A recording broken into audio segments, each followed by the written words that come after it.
এবছর অর্থাৎ 2025-এর কার্তিক পুজোর ডেট নিয়ে সবার মধ্যে একটু কনফিউশন তৈরি হচ্ছে শুধুমাত্র গুগলের জন্য। আর কনফিউশনটা কি বিষয়ে আর গুগলের দোষ আমি কেন দিচ্ছি সবটাই চলো তোমাদের সঙ্গে শেয়ার করি। আই থিঙ্ক তোমরা অনেকেই জানো আমাদের বাড়িতে প্রত্যেক বছর অনেক বড় করে কার্তিক পুজো করা হয়। আর আমাদের বাড়ির এই কার্তিক পুজো কিন্তু অনেক পুরোনো দিনের পুজো, শুনেছি বাংলাদেশে বসেও আমাদের পূর্বপুরুষরা পুজোটা করতেন। তারপরে আমার শ্বশুরমশাই যখন ইন্ডিয়াতে এসেছে এখানে এসেও কিন্তু পুজোটা বন্ধ করেনি। প্রত্যেক বছরে কিন্তু আমরা অনেক ধুমধাম করে বড় করে কার্তিক পুজোটা করে থাকি। ও বাই দ্য ওয়ে, আরেকটা ইম্পর্টেন্ট কথা তোমাদের বলে দিই, আমার গলার ভয়েসটা প্লিজ সবাই একটু অ্যাভয়েড করো। পুজোর সময় এত ঘুরেছি, গলাটা এখনো বসে আছে, প্লিজ একটু ম্যানেজ করে নিও যতদিন আমার গলাটা ঠিক না হচ্ছে। আর তোমরা তো দেখতেই পাচ্ছ আমার ছেলে এখন মাটি ছিনছে। মাটি ছানার একটা কারণ হচ্ছে আজকে কিন্তু আমাদের বাড়িতে পাতো দেওয়া হচ্ছে। প্রত্যেক বছর এই পাথরের থালাটাই কিন্তু পাতো দেওয়া হয়। আর গ্রামে যারা থাকে তারা তো সবাই জানে পাতো জিনিসটা কি। কার্তিক পুজো কিন্তু মেইন জিনিস হচ্ছে পাতো। আর তোমরা অনেকে হয়তো জানো না, তাদের উদ্দেশ্যে বলে দিই, পাতো জিনিসটা হলো ধান গাছের চারা গাছ, এটাকে বলা হয় পাতো। বাই দ্য ওয়ে, আমি যে বিষয়ে কথা বলতে এসেছিলাম যে এবছরে কার্তিক পুজোর ডেট নিয়ে সবার মধ্যে একটু কনফিউশন আছে। আর আমি গুগলকে বা কেন দোষটা দিলাম, অ্যাকচুয়ালি আমরাও যখন কার্তিক পুজোর ডেটটা দেখার জন্য গুগল সার্চ করেছিলাম সেখানে দেখা ছিল 5ই নভেম্বর। সেই অনুযায়ী কিন্তু আমরা কার্তিক পুজো সব আয়োজন শুরু করছি। পরে আমরা হিসাব করে দেখতে পাই যে কার্তিক পুজো আসলে তো হয় কার্তিক মাসের শেষের দিন, আর সেই হিসাবে কিন্তু 5 তারিখে কিন্তু কার্তিক মাসের শেষ হচ্ছেই না, প্রায় অর্ধেক। তো পরে দেখতে পারি যে না,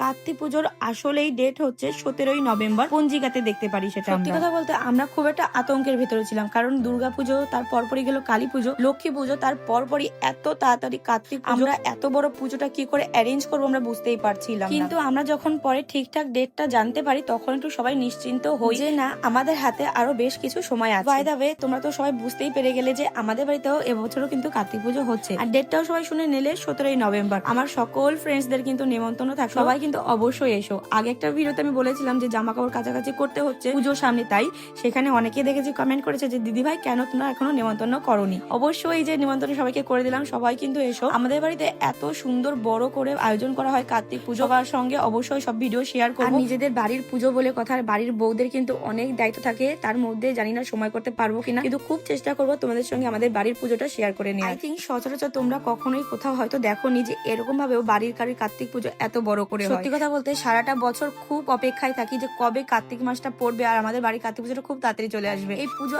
আসবে বলে না, যে ফিলিংসটা আসে এটাই খুব ভালো লাগে। আর যখন এই পুজোটা হয়ে যায় বা পরের দিন দুদিন পরে আর ভালো লাগে না, তখন আবার মনে হয় ইস আবার কবে কার্তিক পুজোটা হবে। বাই দ্য ওয়ে, আমাদের বাড়ির কার্তিক পুজো কিন্তু 2 দিন ধরে হয়, মানে প্রথম দিন তো কার্তিক পুজোটা হয়, নেক্সট তার পরের দিন কিন্তু আমাদের বাড়িতে ঠাকুর বিসর্জন। আর এই কার্তিক পুজো 2 দিনই আমাদের বাড়িতে কি হয় ভীষণ মজা করি আমরা, সবাই ভীষণ এনজয় হয়। তোমাদের সঙ্গে কিন্তু সবকিছু শেয়ার করে নেওয়ার চেষ্টা করবো। আর আই থিঙ্ক তোমাদের এবার কনফিউশনটা দূর হয়েছে কার্তিক পুজোর ডেট নিয়ে।